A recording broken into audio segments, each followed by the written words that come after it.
안녕하세요. 미래를 설계하라 경제 잡학사전 진행의 정혜윤입니다. 오늘은 박세아, 김정희, 김가은 아나운서와 함께합니다. 안녕하세요. 안녕하세요. 우려했던 시나리오가 현실이 됐습니다. 이른바 워시 쇼크가 글로벌 금융시장을 강타하면서 오늘 우리 증시는 공포의 블랙 먼데이를 맞았습니다. 이번 충격은 지난 금요일 미국에서 시작됐는데요. 트럼프 대통령이 차기 연준 의장으로 시장이 경계하던 대표적인 매파 인사죠. 케빈 워시를 공식적으로 지명하면서부터였습니다. 긴축에 대한 우려로 자산 시장의 흐름은 요동쳤는데요. 달러는 강세를 보인 반면 고공행진하던 금과 은 가격은 하루 만에 대폭 하락했습니다. 이 충격은 오늘 우리 시장을 그대로 덮쳤습니다.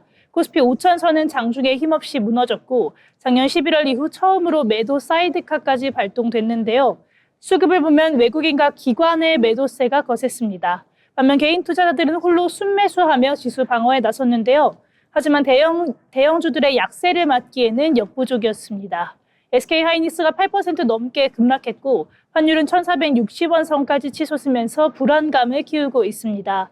이 매파의 의장 등장과 함께 무너진 코스피 5천선, 과연 이 하락이 기회가 될지 아니면 긴 조정의 시작이 될지 오늘도 자세한 이야기 하나씩 나눠보도록 하겠습니다. 먼저 간밤 뉴욕 증시 소식부터 만나보시죠. 박세아 아나운서 전해주세요. 네, 간밤 미국 증시 상황 전해드리겠습니다. 지난 금요일 미국 증시는 일제히 하락했습니다. 그동안 시장이 기다려왔던 차기 연준 의장 후보가 지명된 날이었죠. 트럼프 대통령은 케빈 워시 전 연준 이사를 공식 지명했는데요. 이 영향으로 다우지수 0.36% 하락하며 48,892선에서 거래를 마쳤습니다. 나스닥도 0.94%, S&P 500은 0.43% 하락하며 장을 마감했습니다. 이어서 섹터별 흐름 살펴보겠습니다. 먼저 원자재 섹터가 이날 장에서 가장 크게 낙폭을 보였습니다. 금과 은 가격이 급락하면서 원자재 관련 업종이 크게 흔들렸습니다. 기술주 섹터 역시 이날 흐름이 부진했는데요. 특히 필라델피아 반도체 지수가 전거래일 대비 약 4%대 급락하는 등 반도체 업종이 크게 흔들렸습니다. 반면 개별 기술주 중 일부는 엇갈리는 모습을 보였는데요. 테슬라와 애플은 이날 소폭 상승 마감하면서 기술주 분위기 속에서 상대적으로 강세를 보였지만 기술주 전반의 흐름은 여전히 부진했습니다. 특히 메모리 및 반도체 업종의 불확실성 확대가 투자 심리를 약화시킨 것으로 분석됩니다. 한편 에너지주는 상승 마감했습니다. 국제유가에 대한 기대감과 에너지 수요 관련 뉴스가 긍정적으로 작용하면서 정유 및 에너지 관련 주식들이 비교적 선방하는 흐름을 보였습니다. 시장에서는 에너지 업종이 이날 하락 압력을 받던 다른 섹터 대비 방어적인 성과를 냈다는 평가입니다. 또한 필수 소비재주도 강세를 보였는데요. 경기 변동성 확대 속에서 이 생활 필수품 관련 업종이 약 1% 내외의 상승 흐름을 보이면서 상대적으로 강세를 나타냈습니다. 다음으로 글로벌 이슈 이야기 나눠보겠습니다. 먼저 미국 연방준비제도 차기 의장에 케빈 워시 전 연준 이사가 지명됐습니다. 워시 전 이사는 투자은행 모건 스탠리의 임원 등을 지냈으며 2006년 당시 역대 최연소 연준 이사로 연준에 합류했습니다. 2019년 10월부터는 쿠팡의 미국 모회사인 쿠팡 INC 이사회 사회이사로도 활동하기도 했습니다. 다음 이슈입니다. 아마존이 인공지능 경쟁 격화에 대응해 16,000여 명의 대규모 구조 조정에 나섰습니다. 28일 블룸버그 통신에 따르면 아마존은 본사 조직을 중심으로 약 16,000명의 직원을 감원할 계획이라고 밝혔습니다. 마지막으로 중동 정세 관련 이슈입니다. 미국이 이란의 군사 압박 수위를 높이며 항모전단을 중동에 배치한 데 이어 이미 공군의 핵탐지 특수 정찰기를 영국 기지에 투입했습니다. 이란은 즉각 보복 경고로 맞섰고요. 중동 정세 불안이 커지자 국제유가는 70달러를 돌파했습니다. 다음으로 종목별 소식입니다. 간밤 시장에서는 엔비디아와 오픈 AI 간의 $1,000 투자 계획에 대한 소식이 투자자들의 관심을 끌었습니다. 앞서 엔비디아는 지난해 오픈 AI에 최대 $1,000억 투자한다는 계획을 발표했었는데요. 하지만 최근 이 투자 계획이 보류되거나 확정되지 않았다라는 보도가 나오면서 시장이 출렁였습니다. 이에 대해 젠슨왕 엔비디아 CEO는 해당 보도를 전면 부인하면서 입장을 밝혔습니다. 황 CEO는 오픈AI와의 협력 관계를 지속할 것이라고 밝혔으며 오픈AI가 지금까지 가장 영향력 있는 기업 중 하나라고 밝혔습니다. 구글이 새로 공개한 AI 기반 게임 생성 모델 프로젝트 지니도 시장 이슈로 떠올랐습니다. 이 AI 모델은 텍스트나 이미지 입력만으로도 실시간 상호작용 게임 환경을 생성할 수 있는 기술로 주목받고 있는데요. 이 발표 직후 대표적인 게임 관련 종목들의 주가가 큰 폭으로 하락했습니다. 네, 지금까지 1월 30일 미국 증시 마감 상황 전달드렸습니다. 네, 지난 금요일 뉴욕 증시는 케빈 워시 지명부터 중동 리스크 또 빅테크 구조 조정까지 굵직한 이슈들이 쏟아진 하루였습니다. 이 불확실성에서 유가는 오르고 기술주들은 조정을 받는 뚜렷한 차별화 장세가 나타났는데요. 이렇게 변동성이 커진 시장 흐름 꼼꼼히 짚어보셔야겠습니다. 이어서 우리 국내 증시 지난주 상황도 살펴보고 가야겠죠. 김가은 아나운서 전해주시죠. 지난주 한 주간의 국내 증시 흐름 정리해드리겠습니다. 1월의 마지막 거래 주간인 1월 26일부터 30일까지의 국내 증시는 단순한 지수의 상승을 넘어 시장의 본질적인 구조와 투자자들의 저변이 근본적으로 변화하고 있음을 보여주는 다수의 지표가 확인된 시기였습니다. 지난주 코스피는 사상 최고치 구간인 5,200선대를 유지하면서 상승 흐름을 지속했는데요. 글로벌 반도체 및 AI 관련주 중심으로 강세가 이어졌습니다. 코스닥도 상승세가 확대됐는데요. 특히 1,100선을 넘나들면서 개인과 기관의 매수세가 유입되는 흐름 보여줬습니다. 1월 마지막 주 국내 증시의 가장 강력한 동력은 무엇이었을까요? 바로 코스닥 3,000 프로젝트와 연기금의 역할 변화입니다. 정부는 코스닥 지수를 현재 1,000선에서 3,000선까지 끌어올리겠다는 3,000닥 비전을 제시했는데요. 이를 위해서 1,400조 원에 달하는 연기금의 자산 배분 기준에 코스닥 지수를 의무적으로 반영하도록 해서 그동안 코스피에만 쏠려있던 기관 자금의 물줄기를 코스닥으로 돌리겠다는 강력한 의지를 표명했습니다.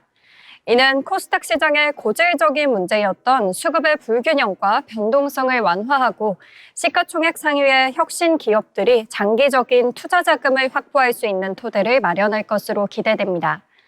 STO 및 스테이블코인 정착도 국내 증시의 상승을 이끌었는데요.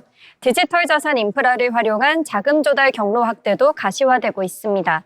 토큰 증권가 원화 스테이블코인, 일부 가상자산 친구 공개 등은 중소기업과 스타트업이 자본시장에서 효율적으로 자금을 조달할 수 있는 새로운 창구가 될 것으로 보입니다. 이러한 정책적인 변화는 단순히 테마주 형성에 그치지 않고 증권사들의 신사업 기회 확대와 핀테크 기업들의 성장을 촉진하면서 증시 전체의 거래 활동성을 높이는 결과를 낳고 있습니다. 이어서 지난주 시장을 이끈 주도 섹터들의 움직임 분석해보겠습니다. 우선 반도체 섹터인데요. 삼성전자와 SK하이닉스는 이번 실적 발표를 통해서 반도체 200조 이익 시대의 서막을 알렸습니다. 인공지능 수요의 폭발에 따른 HBM과 낸드 플래시 등 고부가 가치 메모리 제품의 판매 급증이 이런 역대급 실적의 핵심 동력이었습니다. 특히 삼성전자가 엔비디아의 HBM4 공급을 개시했다는 보도는 한국 반도체가 AI 연산 장치의 핵심 파트너로서의 지위를 또 더욱 공고히 했음을 보여주는데요. 주요 증권사들은 삼성전자와 SK하이닉스의 목표 주가를 일제히 상향 조정하고 있고 현재 이익 성장 속도가 주가 상승 속도를 앞지르는 구간으로 분석하고 있습니다. 이에 따라서 한미반도체, 리노공업, 주성 엔지니어링 등 소부장 기업들도 AI 데이터 센터 확충과 전력망 현대화 수요의 수혜를 입고 강력한 상승 추세를 유지하고 있습니다.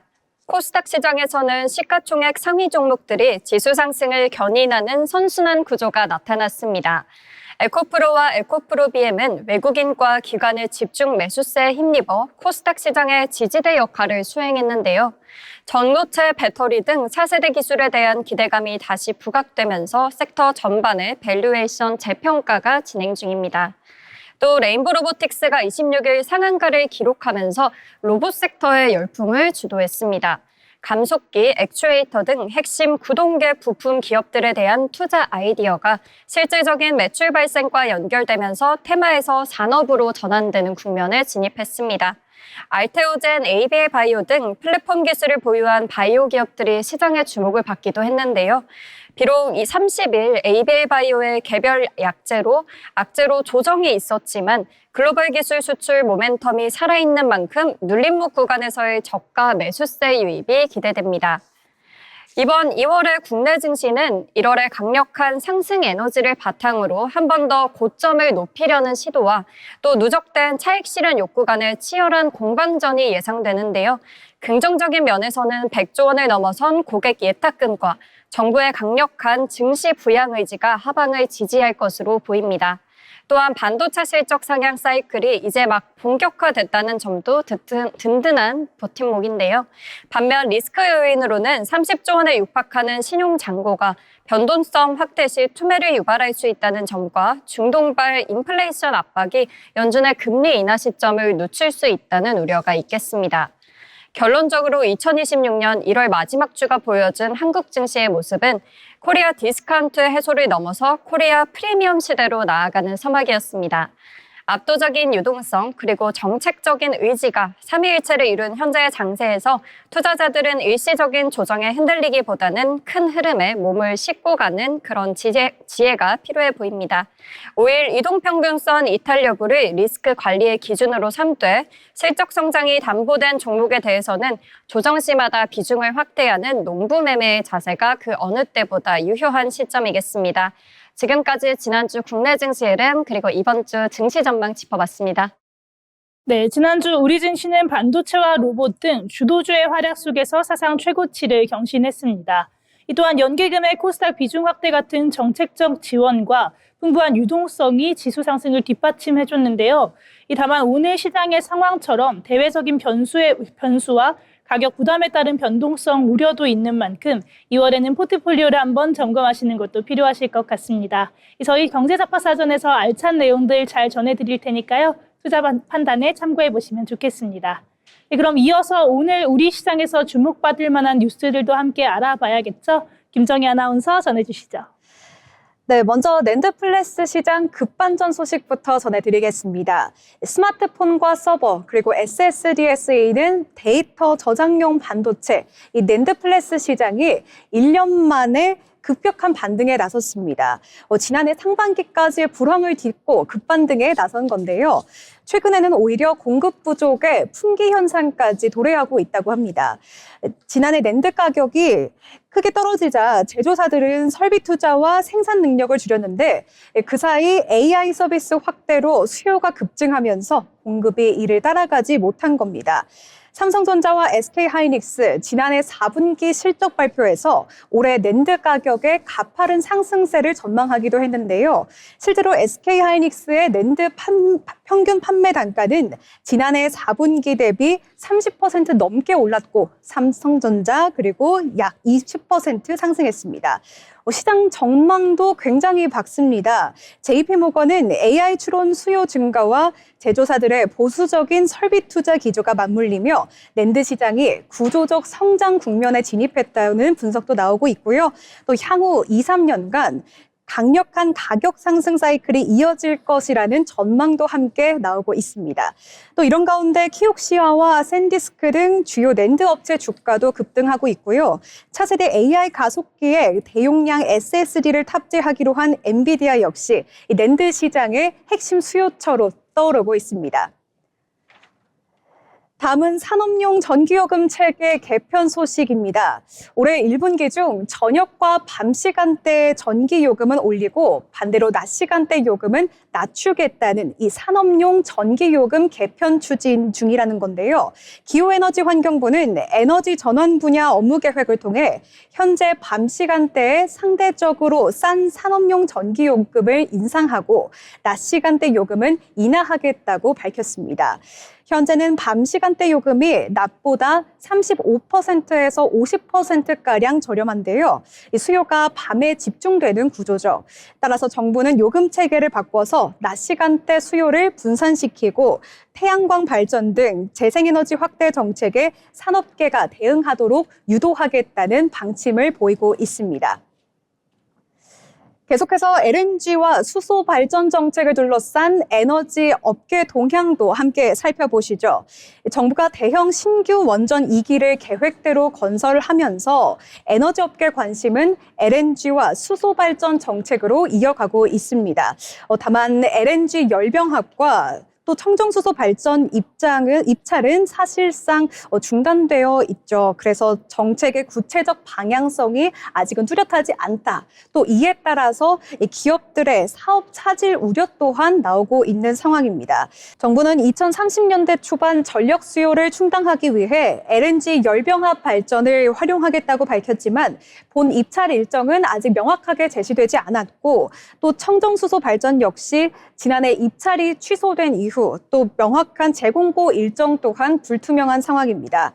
이런 가운데 정부는 석탄 발전을 2040년까지 전면 폐쇄하고 재생에너지와 원전을 중심으로 탄소 중립을 달성하겠다는 구상을 또 밝히기도 했는데요. 다만 현재 발전 비중의 약 30%를 차지하는 LNG 발전을 비상 전원으로 축소하겠다는 방침이 나오면서 에너지 업계에서는 전력 안정성에 대한 우려를 제시하고 있습니다. 전문가들은 원전과 재생에너지의 공백을 메우기 위해 수소 전환을 전제로 한 LNG 발전의 제한적 활용이 필요하다고 지적하고 있습니다. 지금까지 뉴스 브리핑이었습니다. 네, AI 수요 덕분에 낸드 플래시 시장이 긴 불황을 끝내고 구조적 성장 국면에 진입했다는 반가운 소식이 들려왔습니다. 반면에 에너지 업계는 산업용 전기요금 체계 개편과 발전 정책 지원이라는 복합적인 과제를 마주하고 있는 상황입니다. 이렇게 산업의 핵심인 반도체와 전력 분야에서 이렇게 나타나는 변화들이 우리 기업에 어떤 영향을 미칠지 면밀히 분석해 봐야겠습니다. 아울러 본 방송에서 제공하는 정보는 투자 판단에 대한 조언일 뿐 해당 종목 가치의 상승 또는 하락을 보장하지 않습니다.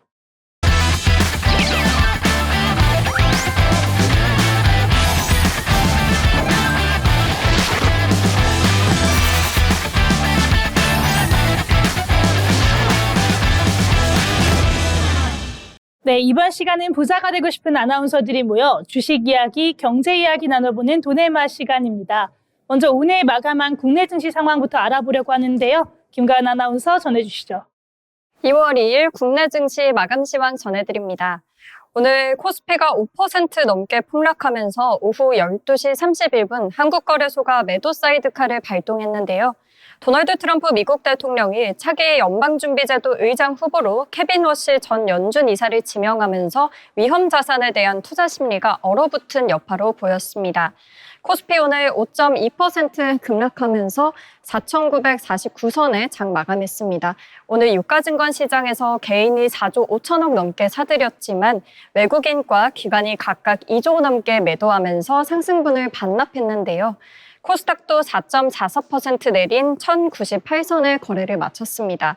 오늘 개인과 외국인이 각각 2,151억 원, 4,079억 원 매수했습니다. 기관은 5,504억 원 팔았습니다. 다음은 시총 상위 종목들의 흐름 살펴보겠는데요. 먼저 코스피 시총 상위 종목입니다. 1위부터 10위까지 나와 있는데 오늘 대형주가 일제히 급락하면서 코스피 지수를 끌어내렸습니다.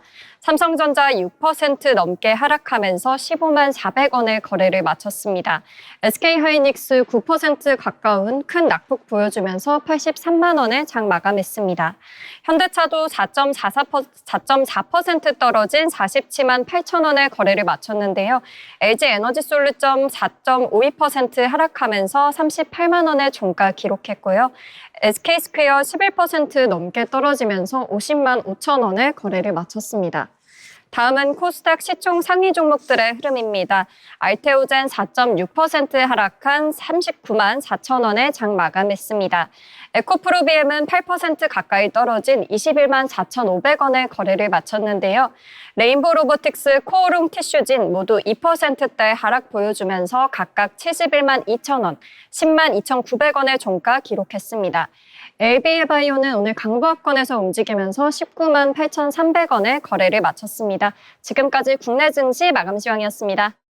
네, 이렇게 국내 증시 상황 함께 알아봤습니다. 이 미국에서 매파적 인사가 지명이 되면서 우리 시장에도 이 냉풍이 불어오고 있는 상황인데요. 오늘 시장 전반적으로 파란불을 켰지만 이 코스닥에서는 ABL 바이오 또 현대 무벡스 같은 종목들은 튀어 올랐던 점도 참고하시면 좋겠습니다.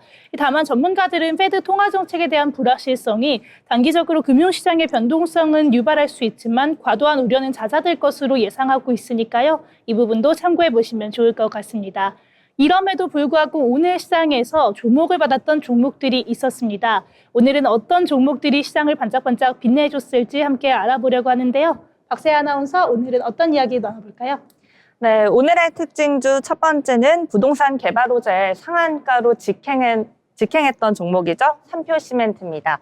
오늘 장에서 매수세가 강하게 몰리면서 주가가 상한가를 기록했는데요. 이 삼표시멘트는 2일 오전 10시 24분 1,920원에 거래되면서 전일 종가 대비 2,520원, 30% 급등했습니다. 특히 이번 상승으로 만원 선을 돌파하면서 52주 신고가를 새로 썼고요. 52주 최고가를 새로 썼고요. 지난 1월 30일 장에서도 27% 넘게 급등했던 만큼 연이은 강세 흐름에 시장의 관심이 집중되고 있습니다. 주가 급등의 배경에는 삼표그룹의 성수동 초고층 복합개발 프로젝트가 본격 궤도에 올랐다는 소식이 꼽히는데요. 서울 성수동에 위치한 옛 삼표레미콘 공장 부지가 초고층 복합시설로 개발되면서 그룹 전반의 자산가치 재평가 기대감이 크게 부각됐다, 이런 분석입니다. 업계에 따르면 서울시는 지난해 12월 도시건축 공동위원회를 통해 해당 부지의 지구 단위 계획 및 특별계획구역 개발안을 수정 가결했습니다. 이에 따라 행정 절차가 사실상 마무리 단계에 접어들면서 개발 가시성이 한층 높아졌습니다. 삼표그룹은 이곳을 업무, 상업, 주거 기능이 결합된 미래형 복합단지로 직접 개발, 운영할 계획인데요. 부동산 개발 기대감에 힘입어 강한 주가 흐름을 보이고 있는 삼표시멘트. 다만 단기간 급등한 만큼 향후 주가 변동성에는 유의하시면서 개발 진행 상황과 수급 흐름을 차분히 체크해 보시기 바랍니다. 그럼 자세한 차트 살펴보겠습니다. 오늘 8,930원에 거래 시작해 장중에 1,920원 상한가 터치했습니다. 그리고 1,920원의 상한가로 거래 마감했습니다. 네, 이렇게 삼표 시멘트 알아봤습니다. 성수동 레미콘 공장 부지 개발이 본 궤도에 올랐다는 소식이 주가를 상한가로 이끌었는데요. 이 그룹 차원의 자산 가치 재평가 기대감이 시장에 반영된 결과로 보입니다. 다만 단기간에 급등한 만큼 추격 매수를 하실 때는 신중한 접근 필요하겠습니다. 이어서 다음 특징주 함께 살펴보겠습니다. 다음 종목은 1조 3천억 원 규모의 대형 수주 공시를 낸 한화 에어로스페이스입니다. 지난 주말 노르웨이 국방물자청과 다연장 로켓 천무 공급 계약을 체결했다는 소식에 오늘장에서 강세를 보였었는데요. 이번 계약은 천무 발사대 16문을 비롯해 유도탄, 종합 군수 지원 등을 모두 포함한 이른바 풀패키지 형태의 계약이었습니다. 총 계약 규모는 9억 2,200만 달러, 우리 돈으로 1조 3천억 원에 달하면서 계약 기간은 오늘 2029년 7월까지로 알려졌습니다.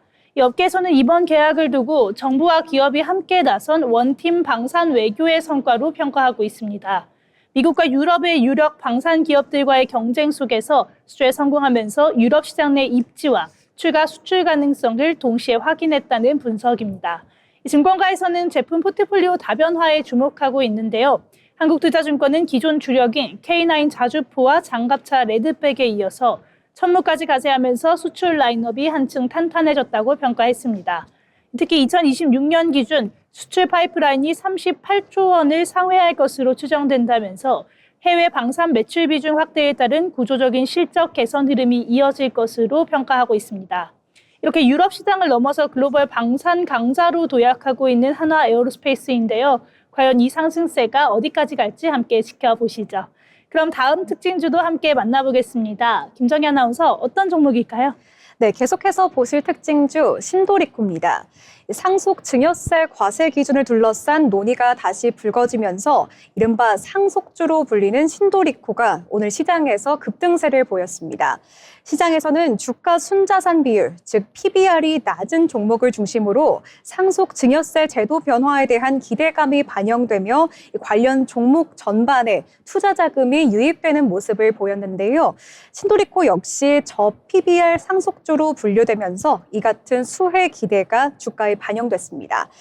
증권가 일각에서는 상속 증여세 과세 기준 변화에 대한 기대감이 이 저PR 종목 전반에 긍정적인 영향을 주고 있다는 분석을 하고 있는데요. 다만 정책 방향에 대한 불확실성은 여전히 남아있는 만큼 추경 매수보다는 신중한 접근이 더 필요할 것이라는 분석도 나옵니다. 이어서 신도리코 차트 한번 살펴보겠습니다.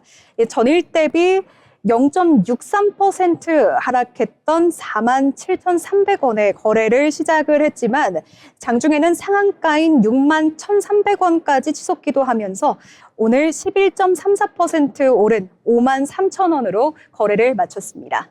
네, 이렇게 상속세와 증여세 개편 논의가 재점화되면서 저평가되었던 자산주들이 들썩이고 있는 상황입니다. 신도리코 역시 제도 변화의 수혜주로 꼽히면서 급등세를 보였는데요. 다만 오늘 장이 얼어붙었다 보니 급하락한 면도 함께 체크해 보시면 좋을 것 같습니다.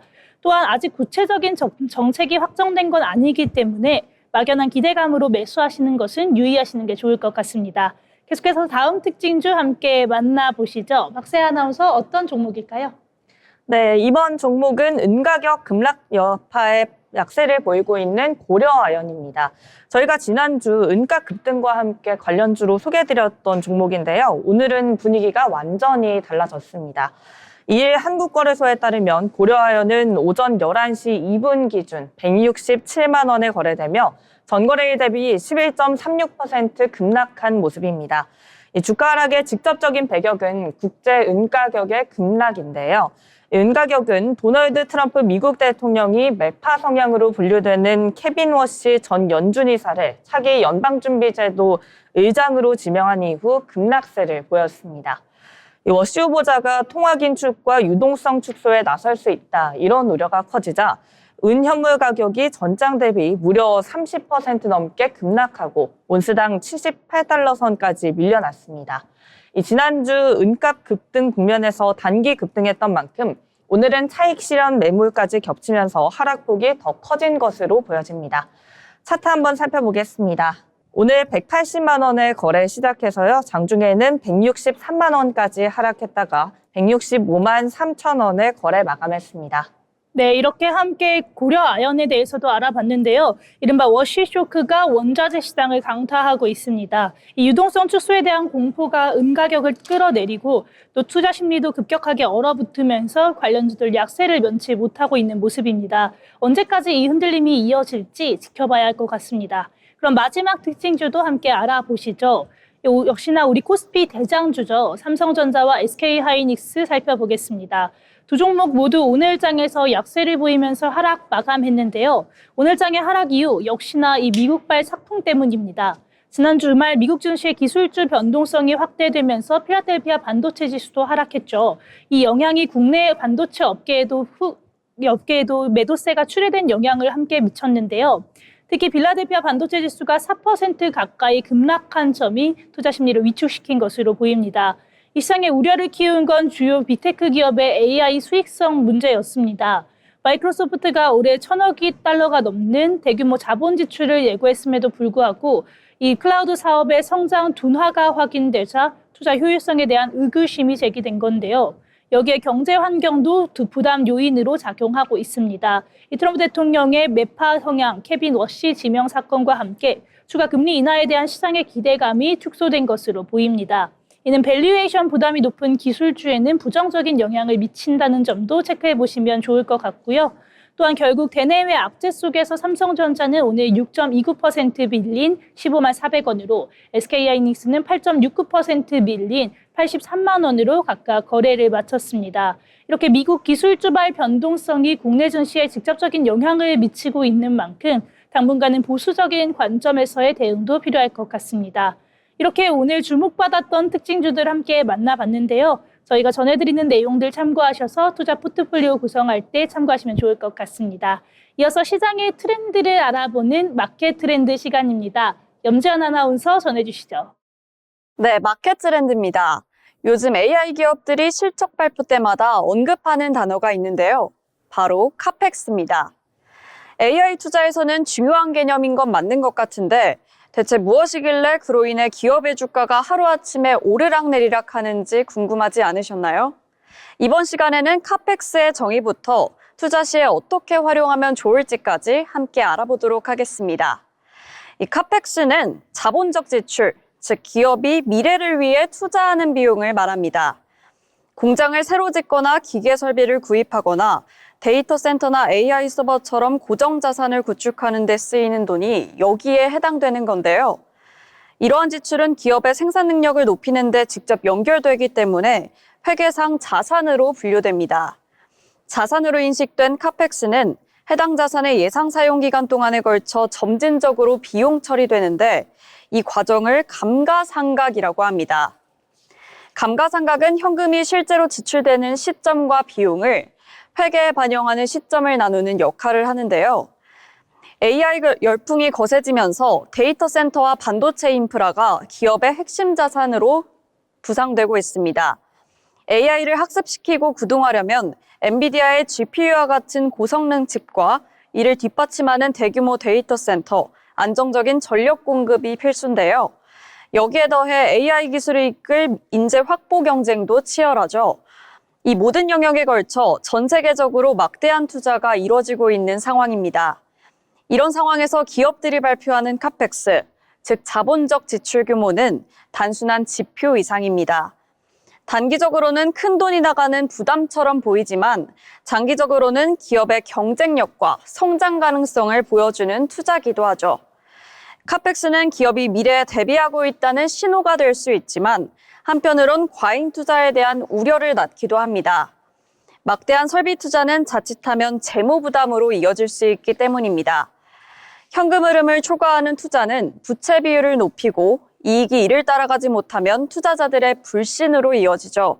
실제로 최근 빅테크 기업들은 광고나 클라우드 서비스에서 벌어들인 막대한 현금을 기반으로 현금 부자라고 불리기도 하지만 AI 인프라 투자 확대로 채권 발행이 늘고 있습니다. 지금은 미국 우량 기업에 대한 채권 수요가 높아 자금 조달 비용은 낮은 편인데요. 하지만 채권 발행액이 급증하자 시장은 기업의 재무 건전성을 우려하기 시작했습니다. 카펙스의 절대 규모보다 중요한 건 그 투자로 얼마나 수익을 낼 수 있냐입니다. 투자자의 눈높이는 투하 자본 이익률에 맞춰져 있습니다. 이는 기업이 자본을 얼마나 효율적으로 운영했는지를 보여주는 지표죠. 투하 자본 이익률이 높으면 투자 효율이 좋다는 의미고 자본 비용보다 투하 자본 이익률이 낮으면 투자한 자본을 충분히 회수하지 못하고 있다는 의미가 되겠습니다. 기업이 대규모 투자를 감행할 때 당장의 배당금이나 자사주 매입이 줄어들 수도 있습니다. 그래서 투자자들은 단기적인 보상 없이도 미래 성장이라는 명분하에 설득해야 하는 것인데요. 그동안 빅테크 기업들은 높은 투하 자본 이익률과 강한 현금 창출력을 바탕으로 카펙스를 공격적으로 늘려도 시장의 신뢰를 받았습니다. 그러나 최근엔 지금의 이익으로 미래 투자를 감당할 수 있느냐를 두고 의문이 커지고 있습니다. 오라클처럼 수익에 비해 지출이 과도하다고 여겨지는 기업의 주가는 하락하고 CDS의 프리미엄은 계속해서 오르고 있죠. 결국 카펙스를 볼 때 가장 중요한 건 지속 가능성입니다. 미래를 위한 전략적 투자인지 아니면 재무 부담을 초래할 무리한 확장인지 구분하는 눈이 필요할 것 같습니다. 지금까지 마켓 트렌드였습니다. 네, 카펙스에 대해서 알아봤습니다. 앞으로는 기업이 막대한 투자 비용을 얼마나 빨리 그리고 확실하게 수익으로 연결할 수 있는지가 기업 가치를 결정하는 핵심 지표가 될 것으로 보입니다. 이어서 기업에 대해서 알아보는 기업 사전 시간입니다. 김정희 아나운서, 오늘은 어떤 기업일까요? 네, 오늘 함께 살펴볼 기업은요, 펩타이드 기술을 바탕으로 미용을 넘어 헬스케어 영역까지 확장하고 있는 기업입니다. 바로 케어젠인데요. 네, 케어젠은 미용을 넘어 헬스케어 영역까지 확장을 하면서 비만 대사, 그리고 근육, 혈당 같은 키워드와 함께 최근 시장은 케어젠을 주목하고 있습니다.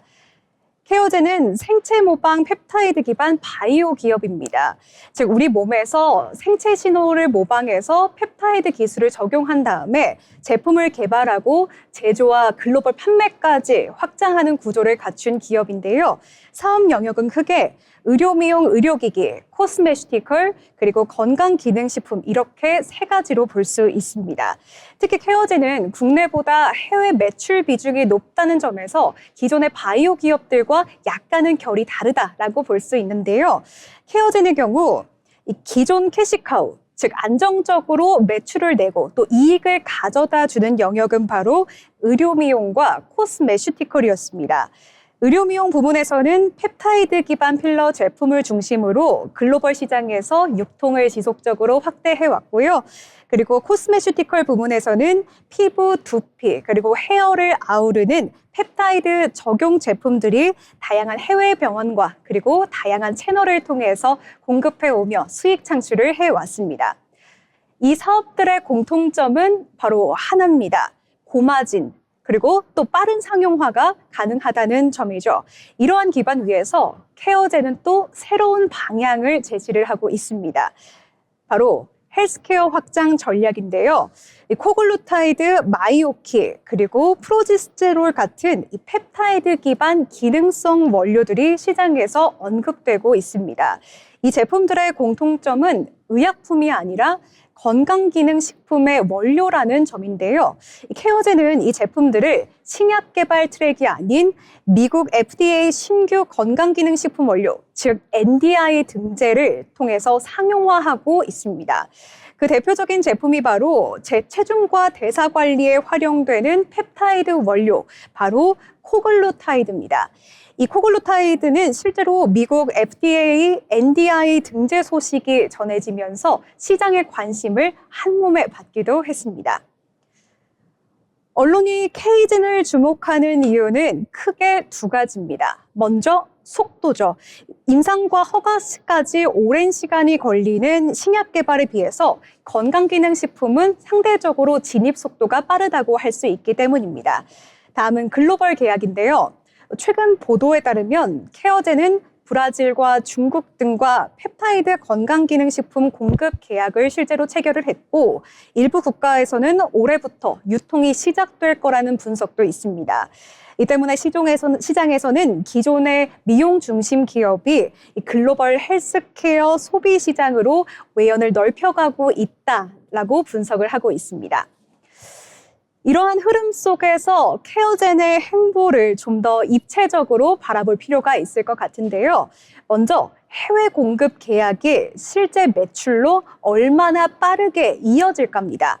또 하나는 건강기능식품 전략이 이 지속 가능한 포트폴리오로 자리 잡을 수 있을까 하는 생각도 해봐야 하고요. 다음 펩타이드 기술에 대한 안정성과 효능을 시장이 얼마나 유연하게 받아들일 수 있는지 또한 함께 살펴보셔야겠습니다. 종합해보면 케어젠은 현재 미용 중심의 펩타이드 기업에서 글로벌 헬스케어 소비재 기업으로 그 외연을 확장해 나가는 전환점에 있는 기업이다라고 정리를 해볼 수 있을 것 같습니다. 지금까지 기업로그였습니다. 네, 케어젠 알아봤습니다. 정말 펩타이드라는 원천 기술 하나로 사업 포트폴리오를 성공적으로 확장하고 있는데요. 해외 시장에서의 공급 계약이 본격적인 실적 성장을 견인할 수 있을지 체크해 봐야겠습니다. 이어서 알아두면 쓸데 있는 정보를 전해드리는 알쓸정 시간입니다. 기다인 아나운서 전해주시죠. 네, 알아두면 쓸데있는 정보입니다. 오늘의 주제는 착한 돈 벌기, 탄소 중립 포인트인데요. 여러분, 매일 버리는 영수증이나 페트병을 이용하면 현금이나 포인트를 받을 수 있다는 사실 알고 계셨나요? 바로 우리가 생활 속에서 온실가스를 줄이는 활동을 하면 인센티브를 제공해주는 탄소 중립 포인트제가 있습니다. 과거에는 환경보호가 그저 착한 일이었다면 이제는 가장 똑똑한 재테크인데요.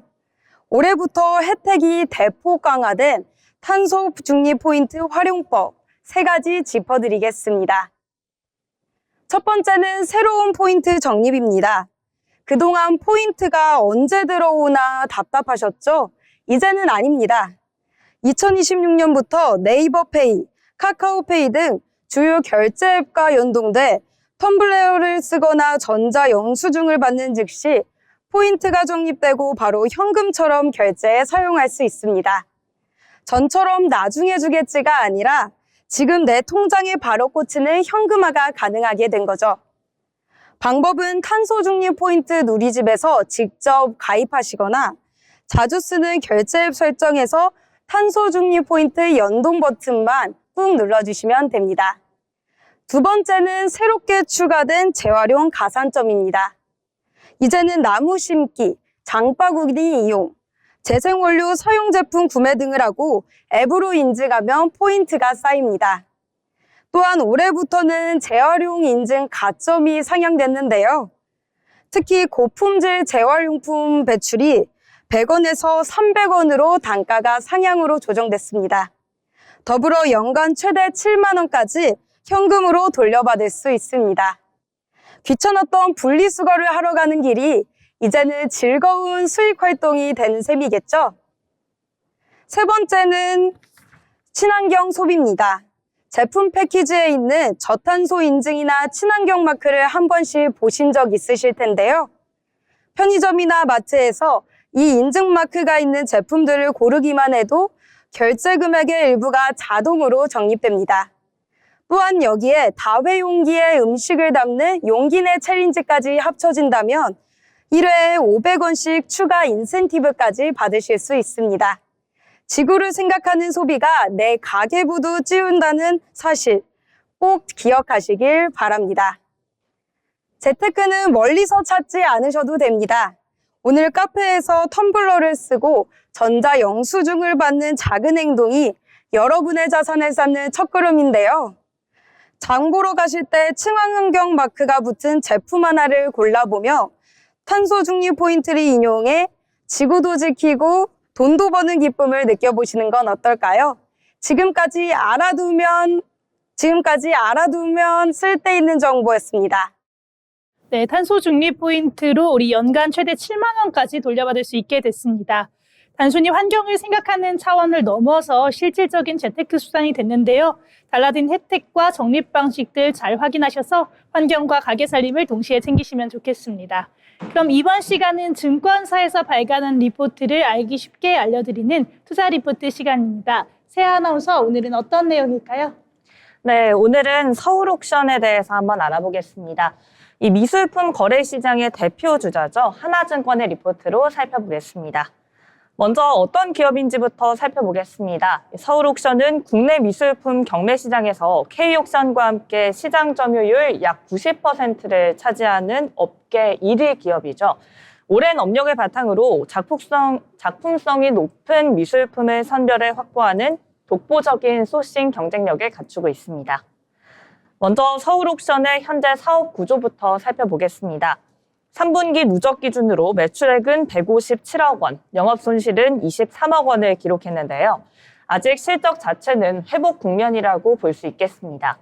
다만 매출 구성이 의미 있게 볼 필요가 있겠는데요. 상품 매출 비중이 35.7%, 경매 31.1%, 중개 17.2%, 담보대출 9.3%, 기타 5.7% 수준입니다. 이 하나증권은 미술품 거래 호황기에는 상품 비중이 빠르게 늘어나는 만큼 이 시장만 살아나면 레버리지가 크게 작동할 수 있는 구조라고 분석했습니다. 그렇다면 하나증권이 말하는 미술품 경매 시장 반등 신호는 무엇일까요? 네, 가장 먼저 꼽은 부분은 정책 불확실성 완화입니다. 지난해 12월 세제 개편안이 국회를 통과하면서 고액 자산가들이 미술품 거래를 미루던 가장 큰 이유가 일부 해소됐다는 분석입니다. 여기에 더해서 부동산과 주식 등 주요 자산 가격이 전반적으로 상승 흐름을 보이고 있다는 점도 미술품 수요 회복에 긍정적으로 작용하고 있다고 설명했습니다. 또 하나 주목할 부분은 수요의 저변 확대입니다.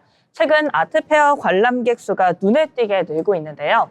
하나증권은 이를 두고 중저가 미술품 시장이 점점 단단해지고 있다는 신호라고 판단했습니다. 중저가 미술품 시장이 그동안 미술품 시장은 이 코로나 이후 유동성 급증과 함께 급등했다가 이후 급격히 위축되면서 상대적으로 큰 소외를 맞이했는데요.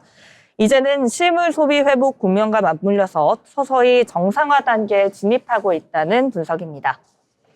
이제 본격적인 반등 시그널을 어디서 확인할 수 있을지도 한번 짚어보겠습니다. 하나증권은 서울옥션과 K옥션이 각각 100억 원 규모의 작품을 출품하기 시작할 경우에 이를 미술품 경매 시장의 본격적인 회복 신호로 판단할 수 있다고 밝혔습니다. 실제로 2026년 1월 기준으로 서울옥션은 50억 원, K옥션은 98억 원 규모의 작품을 출품했는데요. 과거 패턴을 보면 4월부터 6월 사이 출품 규모가 커지는 경향이 있어서 향후 흐름을 주의 깊게 살펴볼 필요가 있다는 분석입니다. 마지막으로 하나증권의 핵심 결론입니다.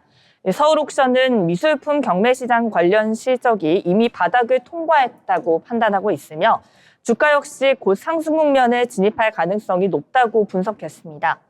아직 숫자로 확인되는 회복은 제한적이지만 정책 불확실성 완화, 자산 가격 상승, 아트페어 관람객 증가, 출품 규모 확대 가능성, 이 네 가지가 맞물리면서 미술품 시장의 방향성은 서서히 위로 향하고 있다는 지적입니다.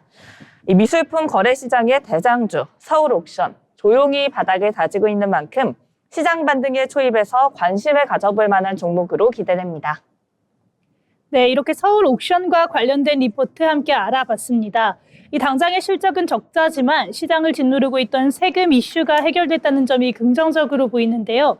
자산시장의 상승세가 미술품 수요로 이어질 수 있다는 분석도 함께 나왔습니다. 이렇게 바닥을 다지고 있는 경매 시장이 언제쯤 반등할지 지켜봐야겠습니다. 아울러 본 방송에서 제공하는 정보는 투자 판단에 대한 조언일 뿐 해당 종목 가치의 상승 또는 하락을 보장하지 않습니다.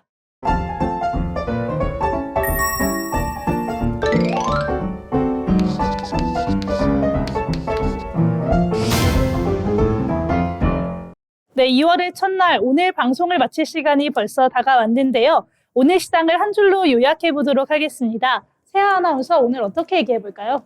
네, 저는 오늘 시장을 지진 속 안전지대 찾기라고 요약해보고 싶습니다.